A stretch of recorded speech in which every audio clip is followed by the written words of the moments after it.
आइए दोस्तों, नमस्कार। हमने हमारे इस चैनल पे माइक्रो इकोनॉमिक्स के सारे चैप्टर्स कंप्लीट कर लिए। बस एक चैप्टर बचा है माइक्रो का, जो है मार्केट इक्विलिब्रियम।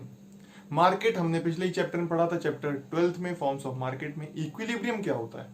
मार्केट तो भाई कोई ऐसी सिस्टम या अरेंजमेंट होता है जहां पर बायर और सेलर मीट करते हैं और परचेज सेल होती है। जरूरी नहीं कि शॉपिंग कॉम्प्लेक्स ही हो सकता है कोई ऑनलाइन प्लेटफॉर्म हो, कोई टेलीफोन की मदद से मार्केट हो सकता है, कोई ईमेल हो सकती है। पर इक्विलिब्रियम क्या होता है? तो इक्विलिब्रियम ये होता है जहां पर कोई भी चीज, दोनों चीज बराबर हो। दो चीज जब बराबर होती है तो हम क्या कहेंगे? इक्विलिब्रियम। या प्रोड्यूसर इक्विलिब्रियम की बात करें तो जहां पर प्रोड्यूसर अपना प्रॉफिट मैक्सिमाइज कर सके, और अगर कंज्यूमर इक्विलिब्रियम की बात करें तो कंज्यूमर अपना सेटिस्फेक्शन मैक्सिमाइज कर सके।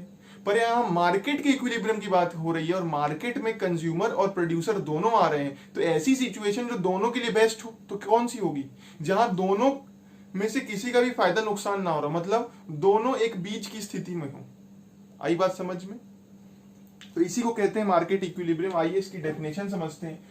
मार्केट इक्विलिब्रियम एक स्टेट ऑफ मार्केट, एक मार्केट की ऐसी स्थिति जहां पर डिमांड इक्वल हो जाती है। Demand for a commodity is equal to supply. मतलब मार्केट में जब डिमांड और सप्लाई बराबर हो जाए ना, तो उसको क्या कहेंगे? Market equilibrium. अर्थात उसको कैसे लिखेंगे? DX, demand for good X is equal to supply for good X. ये इक्वेशन हो गई। तो इस स्टेट पर जो प्राइस निकल के आएगी वही कहलाएगी आपकी इक्विलिब्रियम प्राइस। क्या कहा मैंने? जब डिमांड सप्लाई जिस पॉइंट पर मिल रहे होंगे उस पॉइंट पर जो प्राइस निकल के आएगी वो कहलाएगी इक्विलिब्रियम प्राइस, और जो क्वांटिटी निकल के आएगी उसी पॉइंट पे वो कहलाएगी इक्विलिब्रियम क्वांटिटी। क्या कहा मैंने? इक्विलिब्रियम पॉइंट पर जो प्राइस होती है उसको हम इक्विलिब्रियम प्राइस कहते हैं, और इक्विलिब्रियम पॉइंट पर जो क्वांटिटी होती है उसको क्या कहते हैं? इक्विलिब्रियम क्वांटिटी कहते हैं।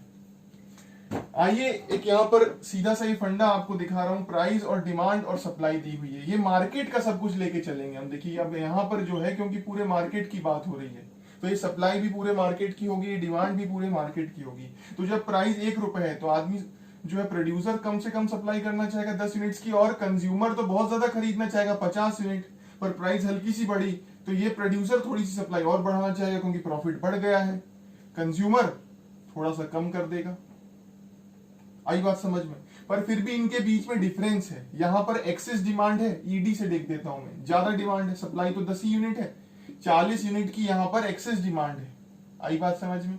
अगर 50 यूनिट की आप डिमांड कर रहे हो पर मार्केट में आ 10 ही रही है, तो 40 तो फुलफिल ही नहीं हो पाएगी डिमांड, तो कैसी होगी? एक्सेस। यहां पर 20 आ रही है पर 40 की डिमांड है, तो 20 आपकी अभी भी एक्सेस डिमांड है यहां पर।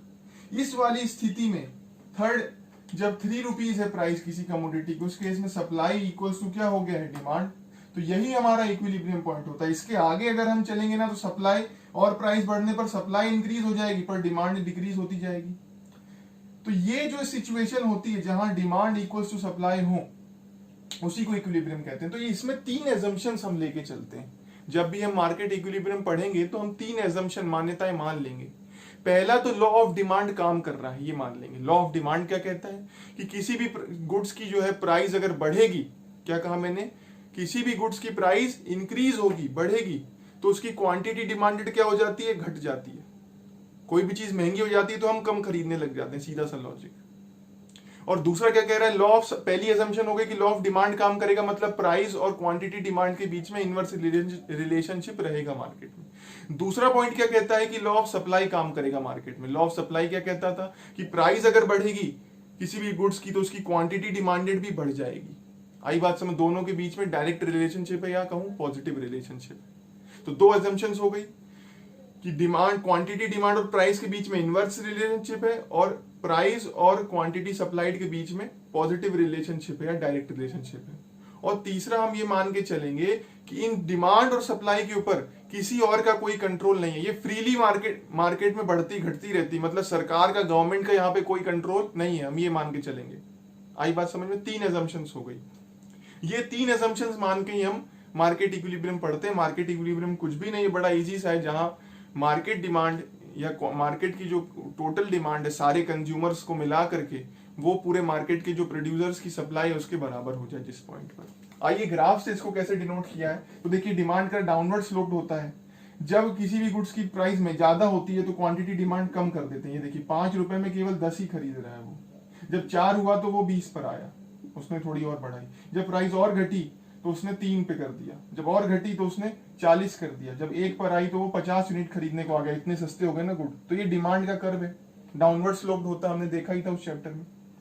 और सप्लाई का कर्व कैसा होता है, अपवर्ड स्लोप्ड होता है। क्यों? क्योंकि कम प्राइस पर हम कम सप्लाई करते हैं। 1 रुपए जब प्राइस है तो प्रोड्यूसर केवल 10 यूनिट सप्लाई करना चाहता है।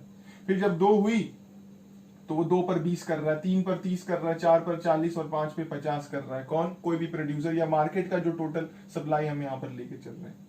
तो जिस पॉइंट पर ये मिले जहां दोनों सेम हो, अर्थात उसी पॉइंट को क्या कहते हैं? इक्विलिब्रियम पॉइंट कहते हैं। मान लीजिए ये पॉइंट ई है, तो ये ई पॉइंट क्या दर्शा रहा है? इक्विलिब्रियम के दोनों यहां पर बराबर है। तो इस पॉइंट पर मैंने क्या कहा था? इक्विलिब्रियम पॉइंट पर जो प्राइस निकल के आती है वो क्या होती है? इक्विलिब्रियम प्राइस कहलाती है। तो ये 3 रुपए यहां पर इक्विलिब्रियम प्राइस है, और वहां पर जो क्वांटिटी निकल के आती है उस पॉइंट पर वो इक्विलिब्रियम क्वांटिटी कहलाती है। तो यहाँ पर 30 क्या है? इक्विलिब्रियम क्वांटिटी हो गई। तो ये हमने देखा कि अपवर्ड स्लोप सप्लाई कर्व है क्योंकि लॉ ऑफ सप्लाई काम कर रहा है, डाउनवर्ड स्लोप डिमांड कर्व है क्योंकि लॉ ऑफ डिमांड काम कर रहा है। और इन दोनों ही चीजों के ऊपर, डिमांड और सप्लाई के ऊपर, किसी और का कोई कंट्रोल नहीं है, ये फ्रीली ऑपरेट हो रहे हैं मार्केट में। आई बात समझ में? तो ये जो चीज है ये ही जो है आपका मार्केट इक्विलिब्रियम है। अब इसके विपरीत भी कोई सिचुएशन हो सकती। मान लीजिए जब 4 रुपए अगर मार्केट में प्राइस हो तो उस समय क्या स्थिति होगी? जब प्राइस थोड़ी सी और बढ़ेगी ना तो आदमी डिमांड कम कर देगा, 30 यूनिट से कितने पे आ जाएगा? 20 पर आ जाएगा।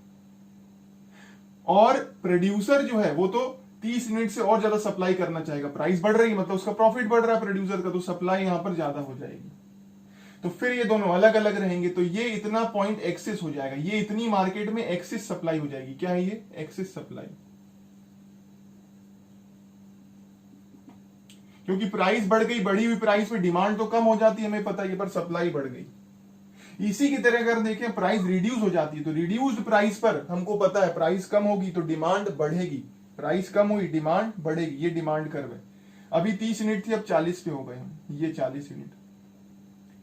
और घटी हुई प्राइस पे प्रोड्यूसर सप्लाई कम कर देता है, पहले 30 कर रहा था, अब कितनी करेगा? 20 कर देगा। तो ये देखिए इनके बीच में एक गैप आ जाएगा, मतलब यहां पे डिमांड ज्यादा है, तो ये जो एरिया है ये क्या कहलाएगा? Excess demand.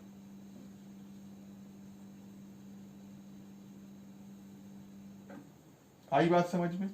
तो इसीलिए यही जो है इक्विलिब्रियम पे ही मार्केट रहे, यही सबसे उचित होता है। और ये परफेक्ट कंपटीशन में हम पूरा देख रहे हैं, हमारे कोर्स में परफेक्ट कंपटीशन ही है, उसमें हम देख रहे हैं। अगर इससे ऊपर प्राइस जाएगी तो क्या होगा? एक्सेस सप्लाई हो जाएगी, और प्राइस नीचे आएगी तो एक्सेस डिमांड हो जाएगी। और फिर अल्टीमेटली मार्केट फोर्सेस जब काम करेंगे तो दोनों इक्विलिब्रियम पॉइंट पर आ जाएंगे। जुड़े रहिए दोस्तों, डिस्क्रिप्शन जरूर चेक करिए, और जो भी टॉपिक्स बच गए होंगे थोड़े मोड़े, वैसे तो मैंने पूरा कोर्स करा दिया है, उसके लिए आप जरूर कमेंट करिए।